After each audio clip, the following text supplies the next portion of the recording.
وتولى عنهم وقال يا أسفا على يوسف وابيضت عيناه من الحزن فهو كظيم قالوا تالله تفتأ تذكر يوسف حتى تكون حرضا أو تكون من الهالكين. السلام عليكم. صلي على النبي وصلي على النبي. انت دلوقتي لازم تصلي على النبي عشان تحس انك ايه، فصلي على النبي. خلاص ماشي. طب انا دلوقتي جاي اكلمك، ركز معايا كويس جدا في الليله بتاعت بكره دي، تمام؟ اللي هي ان شاء الله اول امتحان ليك، بس مش اول امتحان فعلي. بالراحه. ان شاء الله الماده اللي انت رايحها بكره دي انت مش هتسقط فيها. وطنيه، تربيه، بص، تربيه دينيه، اي ماده انت رايحها ان شاء الله ما بتضافش المجموع، انت كده كده ناجح. الوزاره عامله لك المواد دي عشان بس انت تشوف انت النظام اللي انت هتعمله ايه. إيه نظام اللجنه، مكانك فين في اللجنه، كل الكلام ده. مفيش حاجه اكتر من كده. طب يا عمر اقسم لك بالله انت بس بمذاكره ساعتين اي محاضره للماده انت كده كده ان شاء الله معدي من الماده وانت مطمن.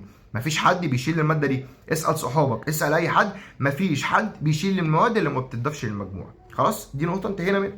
فانا جاي اقول لك اهو، مش انت بتقول لي ان انت يا عمر كل كلمه بتقولها لي بتحصل؟ انا بقى بقول لك اهو ما تقلقش، والله العظيم ما تقلق. ان شاء الله بكره هتروح وهتخرج فرحان وهتيجي تقول لي كده. خلاص ماشي. طب لحد هنا تمام. ايه بقى يا عمر تاني حاجه ابدا ان انا اعملها؟ بص بقى، عايزك تستغل المواد اللي ما بتضافش للمجموعه دي في ان انت تشوف ان شاء الله انت هتتعامل ازاي ليله الامتحان بتاعه العربي. يعني ايه يا عمر؟ يعني انت النهارده اخرك في النوم الساعه 12 او الساعه 1، ما تنامش اكتر من كده. ليه؟ عشان تظبط الساعه البيولوجيه بتاعه مخك ان انت هتبدا يومك من الصبح. ده بيكون اكتر وقت فيه تركيز واكتر وقت تعرف تستدعي فيه المعلومات. فبالتالي انا عملت كده ليه؟ المهم، فبالتالي تحاول على قد ما تقدر ان انت النهارده ان شاء الله تبدا انك تنام الساعه 12 اخرك الساعه 1 عشان زي ما بقول لك تقدر انك تصحى الصبح.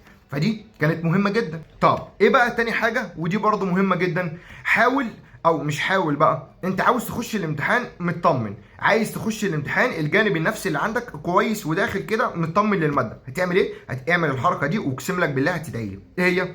هات ورقه وهات قلم. انت النهارده وانت بتتفرج على المحاضره مثلا بتاعه الوطنيه مثلا، ابدا انك هات ورقه وهات قلم. اي معلومه بتتقال انت عارفها ابدا خدها واكتبها.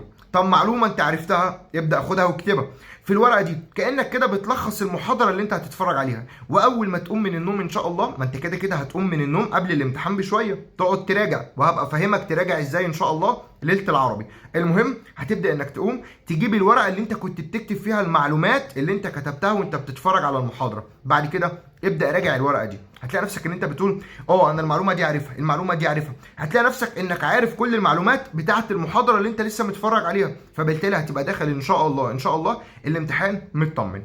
قبل ما تنام تقيم الليل. قبل ما تنام مهم جدا جدا تقيم الليل. قيم الليل وادعي، قول يا رب كده يسر لي اموري، قول يا رب ان شاء الله اخش الامتحان واخرج فرحان انا وزمايلي، وادعي لزمايلك، ادعي لزمايلك معاك. طب يبقى انت كده صليت قيام الليل، بعد كده نمت بدري وقمت رجعت على الورقه اللي انت كنت لسه كاتبها. اوعى تراجع على الماده، راجع بس على الورقه كده، او راجع على حاجات بسيطه تحسسك ان انت رايح الماده مذاكرها. طب انا بقى عامل الفيديو ده ليه؟ عامل الفيديو ده مش عشان اقول لك الكلمتين دول الصراحه، امال عشان ايه؟ عشان اقول لك ان انت ما تخافش. يعني ايه ما تخافش؟ يعني سلم امورك لربنا. انت ممكن دلوقتي تكون واحد مثلا رايح اللجنه مش معاك زمايلك، فشايف حد تاني رايح اللجنه معاه زمايله، فانت تقول يا ريتني انا كنت مكان ده. والله لو وكلت امورك لربنا وسبت امورك على ربنا، والله العظيم والله اللي هتبقى احسن. بص والله يا ابني تبقى احسن من اللي معاه زمايله والمراقبين في صفه ومحدش بيتكلموا، واللي الوزاره ذات نفسها في صفه. اقسم لك بالله انت تبقى احسن. وكل امورك لربنا وما تخافش، وانت عملت اللي عليك يا عمر. انا ما انت ما قصرتش، انت جيت في الاخر وعملت اللي عليك.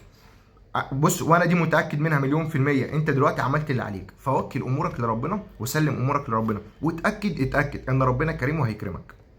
اتاكد ان ربنا هيكرمك وهيكبر بخاطرك. وما تخافش، ما تخافش طول ما ربنا معاك، ما تخافش. انت بس ايه، قول يا رب وصلي النهارده وادعي، والله ربنا هيكرمك ان شاء الله. بكره هتطلع مبسوط، والله العظيم هتطلع مبسوط. وهتيجي تقول لي عارف لو ما جيتش كتبت لي هنا، انت عارف لو ما جيتش عارف اعمل فيك ايه؟ تيجي تكتب لي هنا، تيجي تكتب لي انا الحمد لله يا عمر عشان تفرحني. ماشي خلاص اتفقنا. اخر حاجه عايز اقولها لك، السؤال اللي هيقف قصادك قول اي ذكر واختار اجابه انت مش عارفها. تاني عايز السؤال اللي انت هتهبده ان شاء الله ان شاء الله يطلع صح، واسال زمايلك اللي قبل كده اللي انا قلت لهم الطريقه دي. سؤال واقف قصادك تمام، اذكر من جواك كده، قول مثلا سبحان الله، بس تدبر كده معناها. قول سبحان الله وابدا انك اختار، استغفر الله وابدا انك اختار، الحمد لله وابدا انك اختار. قول اي ذكر قبل ما تهبط الاجابه. بنسبه 90% اجابتك ده هتطلع صح، وهتطلع وهتبقى بص هتعرف كلامي ده. هفكرك تاني ان شاء الله ان شاء الله في سؤال وقف قصادك انت مش عارف اجابه السؤال ده، بص اذكر اي ذكر او قول اي ذكر وابدا انك اهبط الاجابه، باذن الله هتطلع صح، وانت عندك يقين ان ربنا هيكبر بخاطرك في الاجابه دي. ان شاء الله بكره هتطلع فرحان، وده في كل المواد والله باذن الله باذن الله هتطلع فرحان في كل المواد. وكده كده بكره انت رايح تنجح، انت رايح بس تشوف النظام او هتقعد في اللجنه ازاي، نظامك في اللجنه ازاي بس، انما كده كده ان شاء الله انت هتنجح وباذن الله باذن الله. يعني الامتحانات السنه دي هتيجي مختلفه عن اي سنه تاني. انت مش انت بتثق في كلامي؟ ان شاء الله ان شاء الله الامتحانات السنه دي هتيجي مختلفه تماما عن اي سنه فاتت. حاول بس انك تهتم بالنماذج الاسترشاديه وتحل النماذج الاسترشاديه، وهتخش الامتحان وهتطلع هتدعي لي. كده كده انا هبقى معاك في ليالي الامتحان ان شاء الله في الانجليش باذن الله باذن الله. مش هقول لك هدخلك بالامتحان، بس انا هقول لك الافكار كامله اللي هتجيلك في الامتحان باذن الله، وهتخش وهتطلع وتقول لي حبيبي يا عمر. طب اخر حاجه عايز اقولها لك، لو انت مش معانا في جروب التليجرام انزل بس انضم عشان تتابع اللي جاي ان شاء الله. اخر حاجه ما تنساش انك تصلي على النبي، وربنا هيكرمك ربنا هيكرمك، لان ربنا اسمه الكريم فاكيد هيكرمك. بس سلام.